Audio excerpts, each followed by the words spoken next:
సిబ్బంది అధికారులు అదేవిధంగా ఏజెన్సీ వాళ్ళతో మాట్లాడాలని రావడం జరిగింది. ముందుగా ఈ ప్రమాద ఘటన మమ్మల్ని అందరినీ కూడా దిగ్భ్రాంతికి గురి చేసింది. అదేవిధంగా అందులో ఇరుక్కుపోయినటువంటి కార్మికులు కానీ ఇంజనీర్లు కానీ క్షేమంగా రావాలనేటువంటి ఆశ మనందరికీ ఉన్నది. కానీ విపత్తు దాని తీవ్రత ఎట్లుందో తెలియటం లేదు, అంచనాకు రావటం లేదు. ఒక రెండు విషయాలు మాత్రం ముఖ్యంగా మాట్లాడతాం మేము. ఏదైనా ఒక ప్రాజెక్టు దానికి రూపకల్పన చేసినప్పుడు వీలైనంత వేగంగా వీలైనంత త్వరగా ఆ ప్రాజెక్టు యొక్క ఫలితం ప్రజలకు అందాలనేటువంటి సంకల్పం పాలకులకు ఉండాలి. దురదృష్టవశాత్తు ఎస్ఎల్బీసీ యొక్క రూపకల్పన జరగడమే దీని ద్వారా ఫలితం తొందరగా నల్గొండ రైతాంగానికి రావాలని, తెలంగాణ ప్రజలు బాగుపడాలని ఆనాడు సంకల్పించింది కాదు అనేటువంటిది అనేక పర్యాయాలు తెలంగాణ ఉద్యమ సమయంలో కేసీఆర్ గారు చెప్పడం జరిగింది. ఇరిగేషన్ మంత్రిగా హరీష్ రావు గారు చెప్పడం జరిగింది. దాన్ని రూపకల్పన చేయడమే లోపభూయిష్టంగా చేయడం జరిగింది. సరే, వాళ్ళ ప్రమాదం జరిగింది కాబట్టి మాట్లాడడం కాదు, శాసనసభలో స్వయంగా ఆనాడు ముఖ్యమంత్రిగా కేసీఆర్ గారు మాట్లాడడం జరిగింది. నీళ్ళిచ్చే ఉద్దేశంతో మొదలుపెట్టిన ప్రాజెక్టు కాదు ఇది అని చెప్పడం జరిగింది ఆనాడు. దీనితో పాటు సమానంగా మొదలుపెట్టినటువంటి అవతలి ప్రాంతానికి ఇచ్చేటువంటి నీళ్లు పొత్తిరెడ్డిపాడు ద్వారా పోయేటువంటివేమో ఆగ మేఘాల మీద పూర్తి చేస్తారట్లా. ఎస్ఎల్బీసీ ఎన్నటికీ ఒడవని ముచ్చటలాగా ఉండాలనేటువంటి విధంగా ఎట్లా దీన్ని చేస్తారని చెప్పి ఈ వివక్షను ఆనాడే ఎత్తి చూపినాం. ప్రభుత్వంలోకి వచ్చినాక కూడా దీనికి ఏం చేయాలనేటువంటిది ఆలోచన చేసినప్పుడు మరి ఆనాడేమో వీళ్ళు ఈపీసీ కింద ఇచ్చినారు. మొట్టమొదలు ప్రాజెక్ట్ కన్సీవ్ చేసినప్పుడు జీవో 147 11 ఆగస్టు 2005 దివంగత రాజశేఖర రెడ్డి గారు ముఖ్యమంత్రిగా ఉన్నటువంటి సమయంలో జీవో ఇచ్చినారు. 2813 కోట్ల రూపాయలతోన ఈపీసీ కింద చేపట్టాలి ఈ ప్రాజెక్ట్ అని చెప్పి ఇచ్చినారు.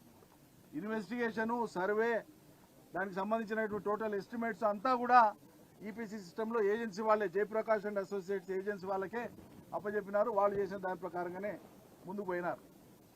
టనల్స్ ఒకటే కంపారిజన్ నేను చెప్తున్నాను. ఇలా పాలమూరు రంగారెడ్డి ప్రాజెక్టులో హరీష్ రావు గారి నేతృత్వంలో కేసీఆర్ గారి అజమాయిషిలో వారి మానసపుత్రికగా వచ్చినటువంటి పాలమూరు రంగారెడ్డి దాదాపు 63-64 కిలోమీటర్ల టనల్స్ ఉన్నాయి. దాంట్లో 11.5 మీటర్లు, ఇక్కడ ఉండే టనల్ 9.2 మీటర్లే. కానీ పాలమూరు రంగారెడ్డిలో 11.5 మీటర్ల టనర్లు ఉండేటువంటివి 60 కిలోమీటర్ల పైచిలకు మేము 2.5-3 ఏళ్ల లోపల టనల్స్ వరకు కంప్లీట్ చేసేసినాం. క్యాజువాలిటీస్ లేవు, భారీ క్యాజువాలిటీస్ ఏం లేవు. టనల్స్ కంప్లీట్ అయిపోయినాయి, ఫలితానికి సిద్ధంగా పెట్టినాం. కానీ అలా 15 మాసాలుగా ఈ సర్కారు పాలమూరు రంగారెడ్డి ద్వారా నీళ్ళు ఇవ్వాలనేటువంటి ఆలోచన లేకుండా పనిచేస్తాం. ఫలితం ఇవ్వడానికి సిద్ధంగా ఉన్న ప్రాజెక్ట్ అది. ఎందుకు ఆ టనల్ సక్సెస్ అయినాయి? కారణం ఏంటంటే ఆ టనల్ సక్సెస్ కావడానికి డ్రిల్లింగ్ అండ్ బ్లాస్టింగ్ మెకానిజం అంటాం, దాన్ని DBM సిస్టమ్ అంటాం. అవసరమైన చోట ఆడిట్స్ పెడతారు. దీనికి సాంకేతికంగా వాళ్ళు ఒకటే మాట మాట్లాడతారు. పర్యావరణ అనుమతులు, టైగర్ ప్రాజెక్టు, ఫారెస్ట్ అనుమతులు ఇవన్నీ ఉన్న కారణంగా వీటి అన్నిటి కారణంగా మేము ఈ తరహా టనల్ను టేకప్ చేసినాం అనేటువంటి మాట చెప్తారు. టనల్ బోరింగ్ మిషన్ ద్వారా మాత్రమే ఇది సాధ్యము, ఇంకో రకంగా అవకాశం లేదు అనేటువంటి మాట చెప్తారు. ఇది సాధారణ పరిస్థితులలో నియమ నిబంధనలను దృష్టిలో పెట్టుకొని ఎప్పుడైనా పాలనలో ఉండేటువంటి అధికారులు ఇచ్చే సూచన సలహా ఇది. ఎందుకంటే నియమ నిబంధనలు అట్లే ఉంటాయి. కానీ ఒక ప్రత్యేక సంకల్పం ఉండేటువంటి రాజకీయ నాయకత్వం ప్రజలకు నీళ్ళు ఇవ్వాలనుకున్నప్పుడు వాటికి మినహాయింపు ఎట్లా తీసుకొని పర్యావరణానికి దెబ్బ తగలకుండానే ఈ ప్రాజెక్టును పూర్తి చేసి ప్రజలకు ఎట్లా ఇవ్వాలనో ఆలోచించేటువంటి విజ్ఞత నీళ్ళు ఇవ్వాలన్న సంకల్పం ఉంటేనే ఉంటుంది. అది మేము చెప్పదలుచుకున్నాం సార్. కాబట్టి ఇవాళ ఘటన జరగడం దురదృష్టకరం. ఈ ఘటనను మేము రాజకీయం చేయదలుచుకోలే. కాకపోతే ఇక్కడ ఒకటే విషయం నిపుణులు చెప్తున్నారు, ఇంకా ఇవి రేపు తేటతెల్లం కావాలి. ప్రమాదం జరిగినటువంటి స్థలం ఏదైతే ఉందో, కూలిన స్థలం ఏదైతే ఉందో, పైనుంచి 2 కొండల మధ్యలో ఉండేటువంటి స్థలం అంటారు దాన్ని. ఆ మధ్యలో 2 కొండల మధ్యలో ఉండేటువంటి ఆ స్థలం కొన్ని శతాబ్దాలుగా గ్యాపు, 8 మీటర్ల గ్యాప్ ఉన్నది. కొన్ని శతాబ్దాలుగా మట్టి దిబ్బలు పేర్కొని పోయి అది లూజ్ స్ట్రాటా ఉన్నది. అక్కడ డ్రిల్లింగ్ జరిగేటువంటి టైంలో అది పడిపోయింది అనేటువంటిది నిపుణులు చెప్తా ఉన్నారు. కాబట్టి గతంలో కొంతకాలం ఆగి పునఃప్రారంభించబడినటువంటి ఈ ప్రాజెక్టు పునఃప్రారంభానికి ముందు సాంకేతికంగా ఏ రకమైన ముందు జాగ్రత్తలు తీసుకోవాలి, టెక్నాలజికల్గా ఏం ఇష్యూస్ ఉంటాయన్న దాని మీద మరి ఈ ప్రభుత్వం ఏం జాగ్రత్తలు తీసుకున్నదో రేపు వాళ్ళు వెల్లడించే దాన్ని బట్టి ఉంటుంది. కాబట్టి ఇవన్నీ కూడా రేపు చర్చకు వచ్చేటువంటి అంశాలు. ఇప్పటికిప్పుడు మేమేమి ఎవరి మీద ఏం నిందలు వేయదలుచుకోలేదు. కాకపోతే గత ప్రభుత్వాల తీరు నీళ్ళు ఇచ్చే విషయంలో వాళ్ళు అవలంబించినటువంటి విధానమే దీని కారణంగా మేము భావిస్తున్నాం. మీడియా మిత్రులందరికీ నమస్కారం. వాస్తవానికి జరిగిన సంఘటన దురదృష్టకరం. ఇది అందరికీ కూడా బాధను కలిగిస్తున్న అంశం. 6 రోజులుగా ఇంకా అందులో చిక్కుకుపోయిన కార్మికుల ఇంజనీర్ల ఆచూకీ తెలియకపోవడం అనేది మరింత బాధాకరమైన విషయం. వాస్తవానికి దీంట్లో మేము ఇప్పుడే ఈ ప్రాజెక్టు పూర్వపరాలకు పోదలుచుకునేది, కానీ జరిగిన సంఘటన జరిగిన తర్వాత ఈ 6 రోజుల ప్రభుత్వం యొక్క పనితీరును పరిశీలించినప్పుడు పూర్తిగా ప్రభుత్వ నిర్లక్ష్యం దీంట్లో కనబడతా ఉంది. సంఘటన జరగడానికి కారణం ఇప్పటి వరకు వాళ్ళు నిపుణులు చెప్తున్న దాన్ని బట్టి చూస్తే, ఇప్పుడు పెద్ద నిరంజన్ రెడ్డి గారు చెప్పిన దాన్ని బట్టి చూస్తే తప్పకుండా ఇందులో ప్రభుత్వ నిర్లక్ష్యం ఉంది. ఎటువంటి అనుమతులు తీసుకోకుండా, ఎటువంటి పరిశీలనలు జరపకుండా అంత లోతులో తవ్వుతున్నప్పుడు దానికి కావాల్సిన జియోలాజికల్ సర్వేస్ కానీ, ఇంకా ఇతర నిపుణుల సర్వేస్ కానీ, వాళ్ళకి సంబంధించిన అనుమతులు కానీ ఏవి తీసుకోలేదు. ఊరికినే గుడ్డిగా తవ్వుకుంటూ పోయినారు. ఎవరి ఒత్తిడి వల్లనో ఇది జరిగింది, ఇది సాధారణంగా జరిగే పని కాదు, ఇది ఎవరో ఒకరి ఒత్తిడి వల్ల జరిగింది అనేది అక్కడ వాళ్ళు మాట్లాడుతున్న దాన్ని బట్టి మనకు అర్థమవుతున్న విషయం. రెండవది, సంఘటన జరిగిన మరుక్షణం ఏ పద్ధతిలో స్పందించాలనో ప్రభుత్వం అట్లా స్పందించినట్టుగా కనబడతలేదు. ఇప్పుడు మేము హరీష్ రావు గారు మేమందరం వెళ్ళినప్పుడు అక్కడ ఉన్న చాలా మందితో ఇంతసేపు మాట్లాడడం జరిగింది. హరీష్ రావు గారు ప్రతి ఒక్కరితో కూడా ఇంటరాక్ట్ అయినారు. అందులో పనిచేస్తున్న అన్ని రకాల కార్మికులు, ఇంజనీర్లు, వెల్డర్లు, ఫిటర్లు అందరితో కూడా రకరకాలుగా అందరితో కూడా మాట్లాడి చూసినారు. 6 రోజులుగా ఏం పని జరిగింది అంటే, మంత్రులు వచ్చిండ్రు, అక్కడ పోజులు ఇచ్చిపోయినరు, ఉత్తానే లోబడిపోయినట్టు డ్రామాలు ఆడిపోయినరు తప్ప ఒక్క పైసా పని జరగలేదు. ఈ రోజు మాత్రమే కేవలం ఒక తట్టెడి మట్టి లోపలి నుంచి బయటికి తీసుకొచ్చిండ్రు. ఈ రోజు మాత్రమే. ఈ పని మరుక్షణమే మొదలు కావాలి. కూలిన వాటి కింద ఉన్నారా, వాళ్ళు కూలిన వాటికి అవతలు ఉన్నారా, వాళ్ళు మనం రక్షించుకోవాలంటే దానికి తాపత్రయపడే వాళ్ళు చేసే పని వెంటనే డెబ్రీస్ని బయటికి తీసుకురావాల్సిన పని. కానీ ఇవాళ 6వ రోజు తర్వాత ఎవరో పాపం ఇంజనీర్లు వచ్చి చెప్పిన తర్వాత ఇవాళ వచ్చిందట ఆలోచన. అది కూడా ఉదయం నుంచి మొదలు పెడితే ఇప్పటి వరకు, ఇప్పుడు మేము అక్కడ ఉన్నంతసేపటికి దాదాపు 3:30-4 కావస్తుంటే కేవలం ఒక్క లారీలో కొద్దిగంత తీసుకొచ్చి ఆడ పోసింది. అంటే ఈ లెక్కన ఈ ప్రభుత్వానికి జరిగిన సంఘటన మీద ఏం సీరియస్నెస్ ఉంది, లోపల ఉన్న కార్మికులు, ఇంజనీర్లు వాళ్ళ పట్ల వీళ్ళకి ఏం ఆతృత ఉంది, వాళ్ళ జీవితాల పట్ల వీళ్ళకి ఎటువంటి అభిప్రాయం ఉంది, వాళ్ళ ప్రాణాల పట్ల వీళ్ళకి ఏం అభిప్రాయం ఉంది ఈ ప్రభుత్వానికి అనేది మనకు స్పష్టంగా కనబడుతుంది. ముఖ్యమంత్రి సొంత జిల్లా ఇంతవరకు పత్తా లేడు. కేవలం ఎన్నికల పర్యటనలు, వాళ్ళ బిగ్ బ్రదర్ని కలుసుకోవడానికి, బడేబాయిని కలుసుకోవడానికి సమయం ఉంది, కానీ ఇక్కడికి వచ్చిపోవడానికి కానీ, ఇక్కడ ఏం జరుగుతుంది తెలుసుకోవడానికి కానీ, ఇక్కడ ఒక 8 మంది ప్రాణాలు ఎక్కడున్నాయో తెలియకుండా ఉందన్న పరిస్థితి కానీ లేదు. మంత్రులు గాల్లో తిరుగుతున్నారు, గాల్లో మాట్లాడుతున్నారు, గాలి మాటలు మాట్లాడుతున్నారు తప్ప ఒక్కడంటే ఒక్కడు కూడా బాధ్యతాయుతంగా మాట్లాడిన వాడు కూడా లేడు. ఈ ఘటనకు పూర్తి బాధ్యత రాష్ట్ర ప్రభుత్వానిదే. ఈ గత 6 రోజులుగా జరుగుతున్న నిర్లక్ష్యానికి కూడా కారణం ఈ ప్రభుత్వానిదే. మేము దీన్ని తీవ్రంగా ఖండిస్తున్నాం. బీఆర్ఎస్ పార్టీగా మేము గత 6 రోజులుగా సమయం పాటించి ఉన్నాం. మేము అక్కడికి వెళ్తే అక్కడేమన్నా ఇబ్బంది జరుగుతుందని చెప్పి అంటారేమో, వీళ్ళు మేము చేసే పనులకు ఆటంకాలు జరుగుతాయని అంటారేమో అని చెప్పి హరీష్ రావు గారు కావచ్చు, కేటీఆర్ గారు కావచ్చు, కేసీఆర్ గారి ఆదేశాల మేరకు మీరు ఉండండి, తొందరపడి మనం పోయే పని లేదు, ప్రభుత్వాన్ని చేయనియండి అని చెప్పి చూస్తే 6 రోజులు చూసినా కూడా ఇవాళ ఒక్క నిమిషం ఒక పని కూడా జరగలేదు. మేము తప్పకుండా దీన్ని చూడాలని ఈరోజు రావడం జరిగింది. జరిగిన సంఘటన పట్ల రాష్ట్ర ప్రభుత్వం యొక్క స్పందన సరిగ్గా లేదు అనేది ఇవాళ మా అభిప్రాయంగా మేము తెలియజేస్తా ఉన్నాం. అందరికీ నమస్కారం. మీరందరూ కూడా చూశారు, ఉదయం నుంచి గత 5-6 రోజులుగా బీఆర్ఎస్ పార్టీ తరఫున మేము ఇక్కడికి రావాలని అనుకున్నా కూడా మా నాయకులు రెస్క్యూ ఆపరేషన్స్ జరుగుతూ ఉన్నాయి, పనిచేస్తున్నప్పుడు వాళ్ళకి డిస్టర్బ్ కావద్దనే ఉద్దేశంతో కొద్ది రోజులు ఆగి వెళ్ళాలని చెప్పడంతో మేము గత 4-5 రోజులు వెయిట్ చేశాం. అయితే ప్రభుత్వం మాత్రం చూస్తూ ఉంటే ఎట్లా ఉందో మీరందరూ కూడా చూస్తున్నారు. హెలికాప్టర్లో వస్తున్నారు, హెలికాప్టర్లో పోతున్నారు, సమన్వయం చేయలేకపోతున్నారు. ఇప్పటికీ 6వ రోజు తర్వాత కూడా ఒక స్పష్టత ఇవ్వలేకపోతా ఉంది ప్రభుత్వం. అందుకే మేము ఈరోజు అసలు ఇక్కడ ఏం జరుగుతూ ఉంది, ఆ బాధిత కుటుంబాలను పరామర్శించుదాము, వారికి ధైర్యాన్ని చెప్పడంతో పాటు సహాయక చర్యలు ఎలా ఉన్నాయి, రిలీఫ్ స్టెప్స్ ఏమేమి తీసుకుంటున్నారు చూద్దామని, అవసరమైన సూచనలు ప్రభుత్వానికి చేద్దామని మేము ఇక్కడికి వచ్చాం. ఉదయం సరే మాతో వచ్చిన నాయకులను అలో చేయమంటే చాలామంది మాజీ శాసనసభ్యులు, మా ఎమ్మెల్సీలను కూడా లోపలికి అలో చేయకపోతే వాళ్ళందరూ బయటే ఉండిపోయినారు. కోటిరెడ్డి ఎమ్మెల్సీ గారు, నవీన్ ఎమ్మెల్సీ గారు, మాజీ శాసనసభ్యులు అందరూ కూడా మేము సహకరించాం. సరే మీరు 8-10 మందే లోపలికి పోండి అన్నారు. 8-10 మంది లోపలికి పోయిన తర్వాత మళ్ళీ లేలే 5గురే పోవాలి, 6గురే పోవాలి, ఒకటే కారు పోవాలని మళ్ళీ అక్కడ మమ్మల్ని ఆపి మమ్మల్ని లోపలికి పోకుండా ఇబ్బంది పెట్టే ప్రయత్నం చేసినారు. మీడియా నిన్నటిదాకా మీరు లోపల ఉన్నారు సెట్ కింద, ఇవాళ మేము వస్తున్నామని మిమ్మల్ని కూడా బయటకు గంటేసినట్టున్నారు. అంతేనా? బయటకు పంపించారు మీడియాను కూడా, ఇలా బయటకు పంపించిన పరిస్థితి ఉంది.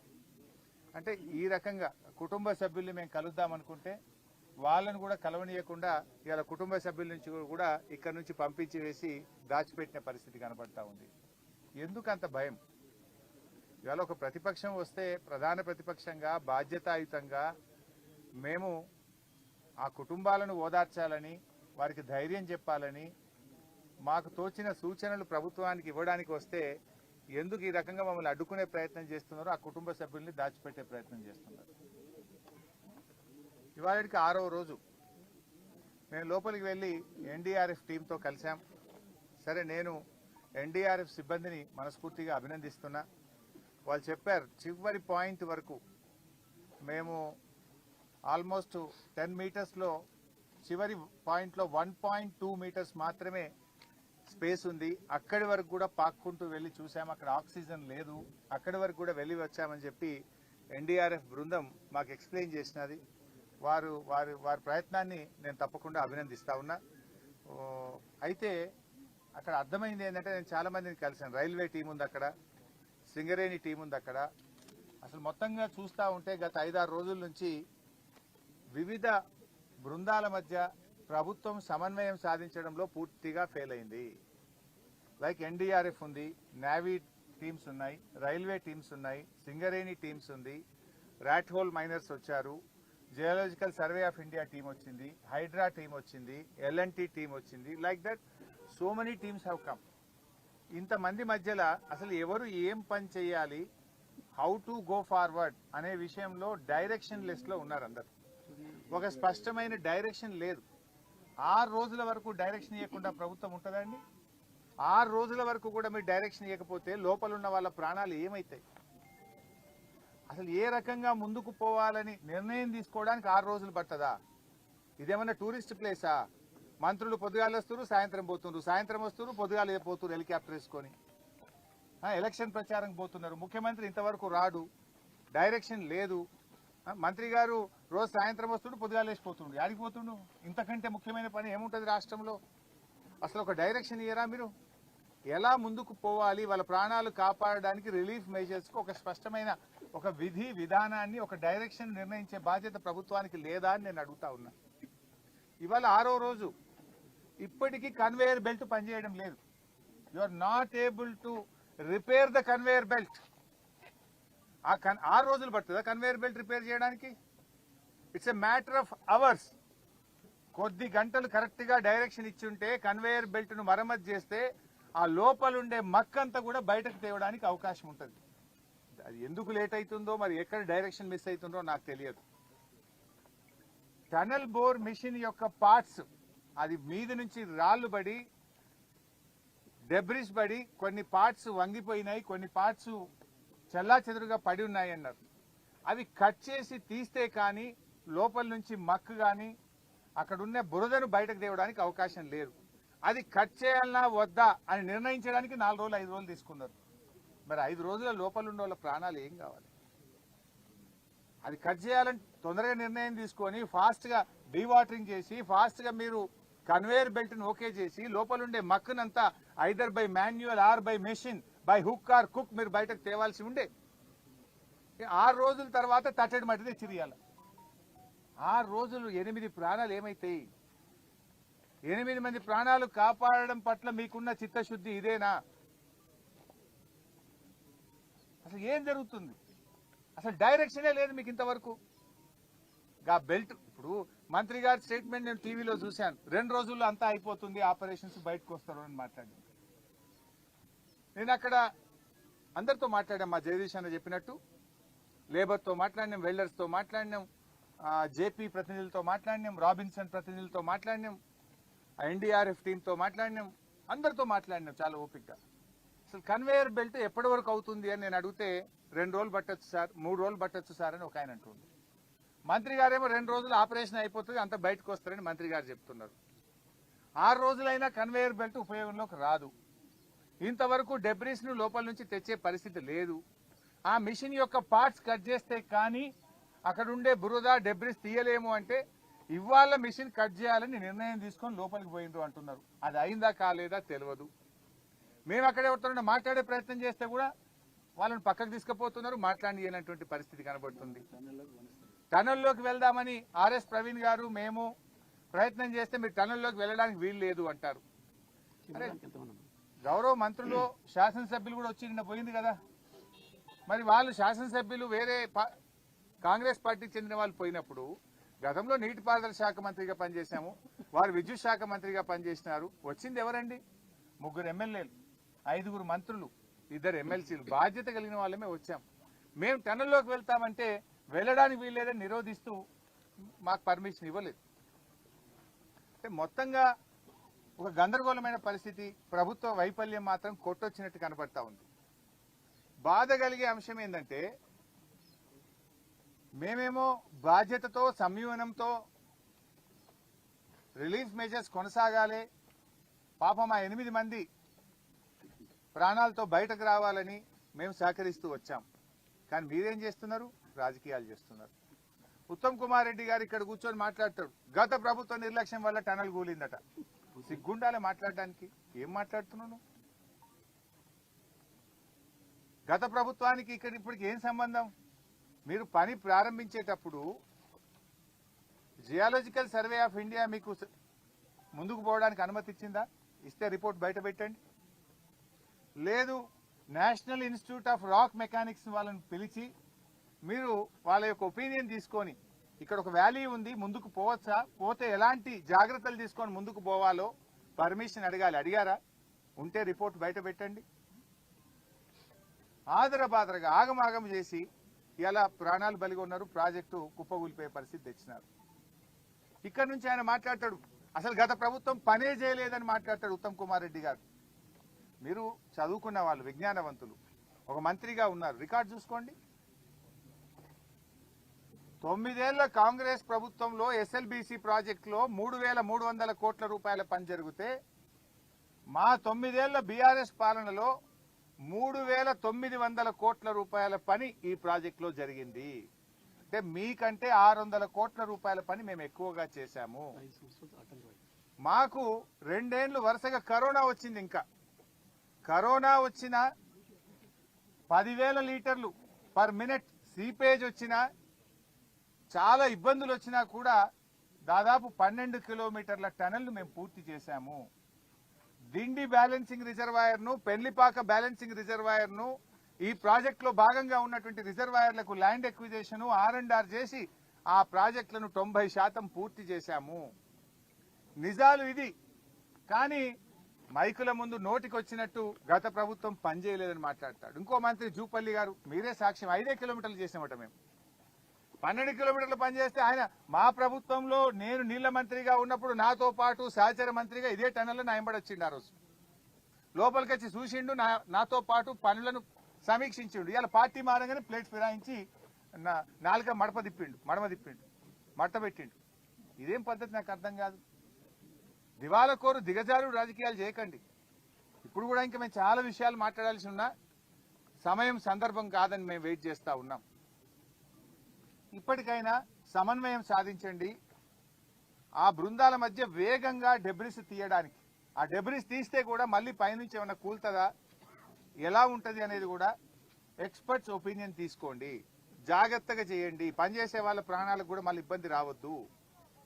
మీరు మక్కు తీస్తుంటే మళ్ళీ పైనుంచి ఇంకా ఫర్దర్గా ఏదైనా పడే ప్రమాదం ఉందా, దాన్ని ఎలా తీయాలి, ఏం జాగ్రత్తలు తీసుకోవాలో కూడా ఎక్స్పర్ట్స్ నుంచి ఒపీనియన్ తీసుకొని జాగ్రత్తగా చేయండి, వేగవంతంగా చేయండి. ప్రతి నిమిషం కూడా ఇంపార్టెంట్. 6 రోజులు ఎంత కాస్ట్లీ అండి. ఇలా మీరు 6 రోజులు సమయాన్ని వృధా చేశారు. లోపల వాళ్ళకి ఆక్సిజన్ ఏంది, వాళ్ళ ఆహారం ఏంది, వాళ్ళకి మంచినీళ్ళు ఏంది, మంచినీళ్ళు లేకుండా, గాలి సరిగ్గా అందకుండా, ఆహారం అందకుండా వాళ్ళ ప్రాణాలు ఏం కావాలి? ఒకసారి వాళ్ళ స్థానంలో ఉండి ఆలోచించాలి మీరు. ఇలా వాళ్ళు ఇతర రాష్ట్రాలకు చెందినటువంటి వాళ్ళు. కేసీఆర్ గారు ఉన్నప్పుడు కరోనా వచ్చినప్పుడు ఇతర రాష్ట్ర కూలీలను కూడా మీరు మా రాష్ట్ర అభివృద్ధిలో భాగస్వాములు అని చెప్పి గౌరవప్రదంగా ట్రైన్లు ఇచ్చి భోజనం పెట్టి వాళ్ళని స్వరాష్ట్రాలకు పంపించి గౌరవించుకున్నాం. కానీ ఈరోజు మీరు ప్రాణాలకు తెగించి మన రాష్ట్రం కోసం ప్రాజెక్టు కడుతున్న వాళ్ళ ప్రాణాలను కాపాడడంలో నిర్లక్ష్యం వహిస్తా ఉన్నారు. 6 రోజులైనా ఇప్పటిదాకా డెబ్రిస్ రిమూవల్లో కానీ మీరు ఎక్కడ కూడా ఒక సరైన నిర్ణయం తీసుకోలేదు. సో దయచేసి వేగవంతంగా పనులు చేసే ప్రయత్నం చేయండి. అసలు మీ ప్రభుత్వం రేవంత్ రెడ్డి గారు ఢిల్లీలో పోయి మాట్లాడతాడు. ఆయనకేమో ఇక్కడికి వచ్చి చూసే టైం లేదట. కరీంనగర్కో, ఆదిలాబాద్కు, నిజామాబాద్కు ఎలక్షన్ ప్రచారానికి పోతున్నాడు రేవంత్ రెడ్డి. హెలికాప్టర్ వేసుకొని ఆయన ఎలక్షన్ ప్రచారానికి పోతే ఈ మంత్రి గారు నాకు హెలికాప్టర్ లేదని నేను హైదరాబాద్ ఉన్నాడు. హెలికాప్టర్ ఉంటేనే వస్తాడు ఇక్కడికి. ఒకనాడు హెలికాప్టర్ దొరకలే. రేవంత్ రెడ్డి వేసుకొని ఎలక్షన్ ప్రచారానికి పోతే ఉత్తమ్ కుమార్ రెడ్డి గారు హెలికాప్టర్ లేదని హైదరాబాద్లో ఉన్నాడు. ఆ రోజు రాలే. అంటే ఈ ముఖ్యమంత్రి గారికి, ఈ ప్రభుత్వానికి 8 మంది ప్రాణాలు ముఖ్యమా, ఎన్నికల ప్రచారం ముఖ్యమా? What is that you are doing? ఎట్లా పోతాడు? ఎందుకు రేవంత్ రెడ్డి గారు ఇక్కడికి రాలేదు? ఎందుకు ఒక లైన్ ఆఫ్ డైరెక్షన్ ఇవ్వడంలో ఫెయిల్ అయిండు? ఎందుకు రేవంత్ రెడ్డి గారు సమీక్షించలేదు ఇక్కడికి వచ్చి? ఎందుకు ఆ కుటుంబాలను ధైర్యం చెప్పే ప్రయత్నం చేయలేదు? నేను అడుగుతా ఉన్నా. ఎలక్షన్ పోవడానికి తీరిక ఉన్నది నీకు, ప్రచారానికి పోతున్నావు ఎలక్షన్లకు. కానీ ఇంత ముఖ్యమైన ప్రాజెక్ట్ ఈ రాష్ట్రంలో కుప్పగూలిపోతే పట్టించుకునే బాధ్యత నీకు లేదా అంటున్నా. అసలు ఇవాళ కాంగ్రెస్ అధికారంలో వచ్చిన 15 నెలల్లో 4 ప్రాజెక్టులు కూలిపోయినాయి. ఖమ్మం జిల్లాలో పెద్దవాగు కొట్టుకుపోయింది. చాలా ఆస్తి నష్టం, పంట నష్టం జరిగింది. ఇవాళటి వరకు ఆ ప్రాజెక్టు పునరుద్ధరించే పని జరగడం లేదు. సుంకిశాల కుప్పగూలిపోయింది. హైదరాబాద్కు మంచినీళ్ళు ఇచ్చే సుంకిశాల ప్రాజెక్టు మీ నిర్లక్ష్యం వల్ల, అవినీతి వల్ల ఇవాళ అది కూలిపోయినటువంటి పరిస్థితి ఉన్నది. పాలమూరు ఎత్తిపోతల పథకంలో భాగంగా నిర్మించిన వట్టెం పంప్ హౌస్ జలమయం అయిపోయింది మీ యొక్క నిర్లక్ష్యం వల్ల. ఇవాళ ఎస్ఎల్బీసీ టనల్ కూలిపోయినటువంటి పరిస్థితి ఏర్పడ్డది. 4 ప్రాజెక్టులు కూలిపోయినాయి మీ 15 నెలల్లో. ఏం చేస్తుంది ప్రభుత్వం నేను అడుగుతా ఉన్నా. అసలు నీళ్లు, ఉన్న నీళ్లను కూడా కాపాడలే మీరు. శ్రీశైలం ఇప్పుడు అడిగలు చూస్తే మొత్తం ఖాళీ అయిపోయింది. మనకు శ్రీశైలం మీద మహబూబ్ నగర్ జిల్లా కల్వకుర్తి, నెట్టంపాడు, భీమా దాదాపు 2,50,000 ఎకరాలకు నీళ్లు రావాలి. మంచినీళ్లు మొత్తం ఉమ్మడి మహబూబ్ నగర్ జిల్లాకు కూడా దీని మీదనే ఆధారపడ్డది. మొత్తం శ్రీశైలం ఖాళీ అవుతా ఉంటే ఏం ప్రభుత్వం నిద్రపోతుందా? గుడ్లప్పగిచ్చి చూస్తుందా? ఎందుకు చేతగాక చేవలేనట్టుగా ఈ ప్రభుత్వం పనిచేస్తా ఉంది. ఇలా కల్వకుర్తి కింద 2,30,000 ఎకరాల ఆయకట్టు ఉంది. రేపు నీళ్లు తగ్గిపోతున్నాయి శ్రీశైలంలో. అక్కడి నుంచి ముచ్చెమర్రి నుంచి తీసుకుపోతున్నారు, పోతిరెడ్డిపాడు నుంచి తీసుకుపోతున్నారు. ఆపే బాధ్యత మీకు లేదా అని నేను అడుగుతా ఉన్నా. ఇప్పుడు అక్కడ సాగర్లో, అక్కడ కూడా నీళ్లు లేవు. సాగర్ ఆయకట్టు 6,30,000 ఎకరాలు సాగర్ ఆయకట్టు ఉన్నది. 2,50,000 ఎకరాలు మహబూబ్ నగర్ లో ఉన్నది. దాదాపు 10 లక్షల ఎకరాల ఆయకట్టు ఉన్నది. అటు సాగర్ నీళ్లు కుడికాలువకి వెళ్ళి ఆంధ్రప్రదేశ్ తీసుకుపోతున్నారు, ఇటు రాయలసీమకు పోతిరెడ్డిపాడికి వెళ్ళి తీసుకుపోతుంటే కేఆర్ఎంబీతో మాట్లాడడమో, కేంద్ర జలవనరుల మంత్రితో మాట్లాడి ఆపే బాధ్యత మీకు లేదా? బీఆర్ఎస్ పార్టీ ముళ్ళు గట్టబట్టి పొడిస్తే తప్ప ఈ ప్రభుత్వం నిద్రలేస్తలేదు. ఒక్కసారి కాదు, మీరు చూశారు.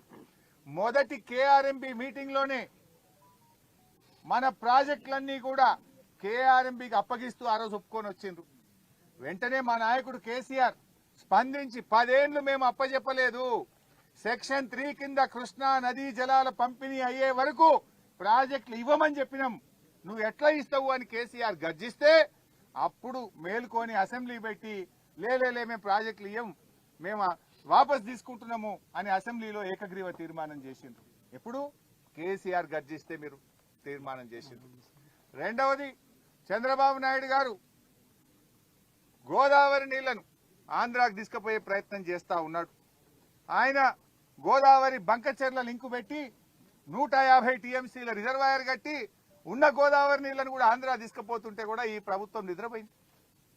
ఆ రోజు నేను ప్రెస్ మీట్ పెట్టి ఏం చేస్తున్నారు, ఆయన 2 సార్లు నిర్మలా సీతారామన్ గారికి ఉత్తరం రాసిండు, బడ్జెట్ లో నిధులు పెట్టిండు, ప్రణాళికలు తయారు చేసి ముందుకు పోతా ఉంటే కనీసం అపోజ్ చేసే బాధ్యత మీకు లేదా అని చెప్పి మేము ప్రశ్నిస్తే అప్పుడు బ్యాక్ డేట్ వేసి 3 రోజుల కింద డేట్ వేసి ఉత్తరం రాసిండు.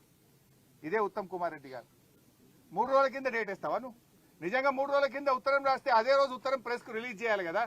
నేను ప్రెస్ మీట్ పెట్టినాక 2 గంటలకు ఆదరబాదరగా ప్రెస్ మీట్ పెట్టి బ్యాక్ డేట్ వేసి లేలే ఈ ప్రాజెక్ట్ మేము అపోజ్ చేస్తున్నామని అప్పుడు ఉత్తరం రాసిండు ఈ ఉత్తమ్ కుమార్ రెడ్డి. అంటే రాష్ట్ర ప్రయోజనాలు మీకు పట్టవు, మీకు ఆపస్ల కొట్లాటున్నది, కుర్చీల కొట్లాటున్నది. మూడవది, మొన్న కృష్ణా జలాలు ఉన్న నీళ్ళని కుడికాలువ ద్వారా రోజు 10,000 టీఎంసీలు పోతున్నాయి, 10,000 క్యూసెక్కులు రోజు పోతా ఉన్నాయి కుడికాలువతోని. అటు రాయలసీమ తీసుకుపోతున్నారు, మన పంటలు ఎండిపోతాయి. 10 లక్షల ఎకరాలు ఉంది హైదరాబాద్ మంచినీళ్లు, ఉమ్మడి నల్గొండ జిల్లా, ఉమ్మడి ఖమ్మం జిల్లా, ఉమ్మడి మహబూబ్ నగర్ జిల్లా, మహబూబాద్ జిల్లా, రంగారెడ్డి జిల్లాకు మంచినీళ్ళకి తిప్పలవుతుంది. ఏం చేస్తున్నాయా అంటే అప్పుడు కేఆర్ఎంబి చైర్మన్ దగ్గరికి పోయింది ఉత్తమ్ కుమార్ రెడ్డి. నేను అడిగినాక తెల్లారి మీటింగ్ పెట్టిండ్రు. ఏమని?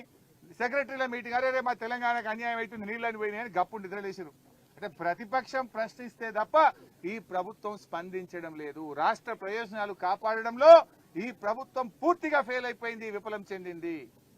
అది కేఆర్ఎంబికి ప్రాజెక్టులు అప్పచెప్పడమైనా, గోదావరి జలాలు రాయలసీమకు తరలించే విషయంలోనైనా, కృష్ణా జలాలను తమ వాటా కంటే ఆంధ్రప్రదేశ్ ఎక్కువ తరలిస్తుంటే దాన్ని ఆపడంలో, రాష్ట్రం యొక్క హక్కులు కాపాడడంలో ఈ ప్రభుత్వం పూర్తిగా ఫెయిల్ అయిపోయింది. ఘటనా స్థలాన్ని పరిశీలించారు, అక్కడ జరుగుతున్న రెస్క్యూ ఆపరేషన్ అంతా కూడా అబ్జర్వ్ చేశారు. మీ వెనుకనే రెస్ట్ తీసుకుంటున్నటువంటి ఉత్తమ్ కుమార్ రెడ్డిని వివరణ అడుగుతారా? ఈ 6 రోజుల పాటు ఏం చేశారు? ఇప్పుడే 6 రోజుల్లో ఏం జరిగిందో ఇప్పుడే చెప్పాను కదా నేను. 6 రోజుల్లో there is no line of action. ఇప్పటి వరకు ఇవాళ ఒక తట్టెడు మట్టి తెచ్చింది అంతే. లోపల వాళ్ళు అడిగితే అందాలకు చెప్పారు, పాపం వాళ్ళు కరెక్ట్ గా చెప్పారని అనుకోను కానీ 5 నుంచి 10,000 క్యూబిక్ మీటర్ల డెబ్రిస్ ఉంది లోపల అంటున్నారు. మరి 5 నుంచి 10,000 క్యూబిక్ మీటర్ల డెబ్రిస్ బయటకు తేవాలంటే ఎట్లా తెస్తారు? 2 days లోనే చేస్తామని చెప్పేసి అన్నారు. నేను వాళ్ళని అడిగిన అక్కడ కొంతమందిని 2 days లో చేయాలని నేను కోరుకుంటున్నా, 2 days లో చేయాలని భగవంతుని నేను ప్రార్థిస్తున్నా. I wish they should do. కానీ పరిస్థితి అట్లా లేదు. 6 రోజులు పొడగొట్టింది కదా. 6 రోజుల్లో ఏం పని చేశారు మీరు? 6 రోజుల్లో అసలు జరిగిన పని ఏంది ఇప్పటిదాకా? Zero work. వాళ్ళని కాపాడడంలో 6 రోజుల్లో పోవడం, అది అడిగితే పోతురు, చూస్తురు, వస్తురు. సార్ ఎవరేం చెప్తున్నారు, ఓలకోలకు మధ్య సమన్వయం లేదు అని చెప్తున్నారు. Line of direction, line of action, ఒక ప్రోగ్రామ్ ఇవ్వలేకపోయింది వీళ్ళు.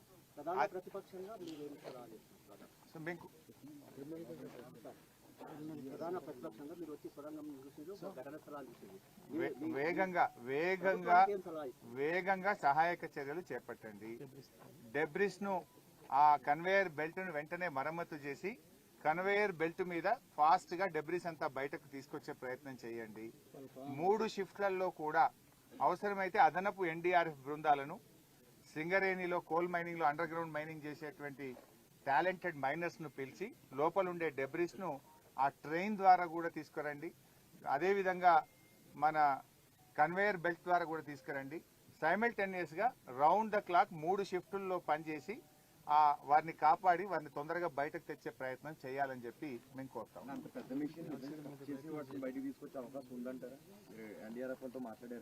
మిషన్ బయటకు తేవాల్సిన అవసరం లేదు ఇప్పటికిప్పుడు. ముందు డెబ్రిస్ తీస్తే ముందు మనం ఆ 8 మందిని మనం కాపాడుకోవాల్సిన అవసరం ఉంది.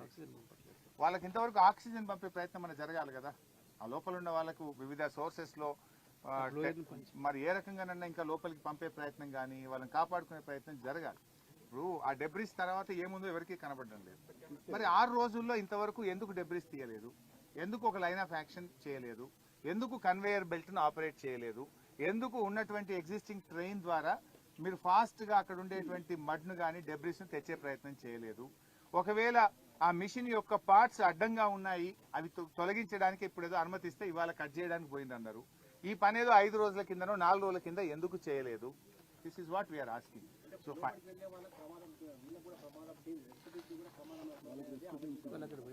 సో దానికి అన్ని జాగ్రత్తలు తీసుకోవాలి. అదే చెప్పాను నేను. National institute of rock mechanics కానీ, అదే విధంగా నేషనల్ జియాలజికల్ సర్వే ఆఫ్ ఇండియాని కానీ చెయ్యాలి. మీరు ఇప్పుడు వైసాబ్ ఇదేమి మేము కాళేశ్వరం ప్రాజెక్ట్ లో 203 కిలోమీటర్ల టనల్ తవ్వాం, 203 కిలోమీటర్స్ టనల్ తవ్వాం.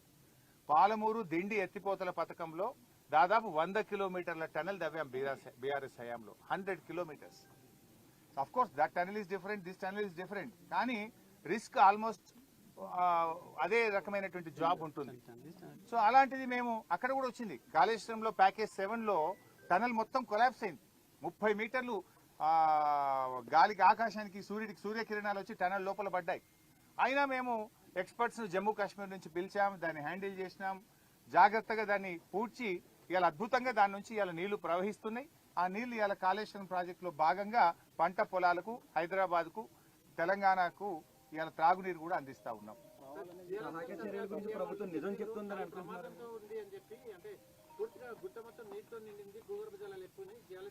బైసాబ్ మేము ఇప్పుడు అక్కడ మాట్లాడినాం, ఎంత సీపేజ్ ఉందని అడిగితే 5,000 క్యూసెక్కులు ఉందన్నారు. 5,000 క్యూసెక్కులు బయటకు వస్తుంది. And this is not new. BRS ప్రభుత్వ హయాంలో కొన్ని సందర్భాల్లో 9,000, 10,000 క్యూసెక్కులు వచ్చినాయి. 9,000 litres per hour per minute, 9 to 10,000 litres per minute BRS హయాంలో వస్తే కూడా డీవాటరింగ్ చేసినాం కదా ఆ రోజు. ఈ రోజు ఎంత వస్తుంది అని అడిగితే 5,000 లీటర్స్ పర్ మినిట్ వస్తుంది అన్నారు. మరి 3,600 పెద్ద ముచ్చట్నా? గతంలో రాలేదా? దానికి ఆల్రెడీ సెటిల్డ్ సిస్టమ్ ఉంది. అదేదో కొత్తగా వచ్చింది, నీళ్లు బాగా వచ్చినాయి అని చెప్తున్నారు మీరు. ఇక ఒక ఆయన సరే వాటర్ నీళ్లు కలిసినాయి అన్నాడు, అది వేరే అనుకో. బాధ్యత రాహిత్యం.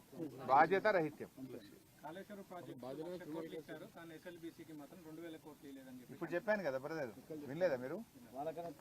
3,300 కోట్లు 9 ఏళ్ల కాంగ్రెస్ హయాంలో ఖర్చు పెడితే 3,900 కోట్లు బీఆర్ఎస్ హయాంలో ఖర్చు పెట్టాము. 600 కోట్లు వాళ్ళకంటే ఎక్కువ ఖర్చు పెట్టాము. పైగా మాకు 2 కరోనా సంవత్సరాలు వచ్చినాయి. పెద్ద ఎత్తున వాటర్ సీపేజ్ వచ్చి పనులు ఆగిపోయినాయి. 2 టన్నెళ్లకు కూడా బేరింగ్లు పోయినాయి. ఇప్పుడు మనం పోయిన టన్నెల్ది బేరింగ్ పోయింది. ఆ రోజు మా ప్రభుత్వం వచ్చినప్పుడు బేరింగ్ పోతే 100 కోట్ల రూపాయలు అడ్వాన్స్ ఇచ్చి కొత్త బేరింగ్ తెప్పించి మెషిన్ లో ఫిట్ చేయించి పనులు ప్రారంభించినాం. ఆనాడు బీఆర్ఎస్ అధికారంలో రాకముందు కాంగ్రెస్ గవర్నమెంటే ఉండే. ఇదే ఉత్తమ్ కుమార్ రెడ్డి గారు మంత్రి, ఇదే నల్గొండ జిల్లాలో. ఆయన పులిచింతల మాత్రం దగ్గరుండి పోలీసు వాళ్ళని పెట్టి మన తెలంగాణ వాళ్ళను ముంచి ఆంధ్రకు నీళ్లు ఇచ్చే ప్రాజెక్ట్ ఏమో చాలా జాగ్రత్తగా గట్టించిండు. కానీ ఇదే టనల్లో బేరింగ్ ఫెయిల్ అయితే ఆ రోజు కిరణ్ కుమార్ రెడ్డిని అడగలే. మళ్ళీ మా ప్రభుత్వం వచ్చినాక ఆల్ పార్టీ మీటింగ్ పెట్టి 100 కోట్లు అడ్వాన్స్ ఇచ్చి ఆ బేరింగ్ అమెరికా నుంచి తెప్పించి వేయించి పనులు ప్రారంభించాం.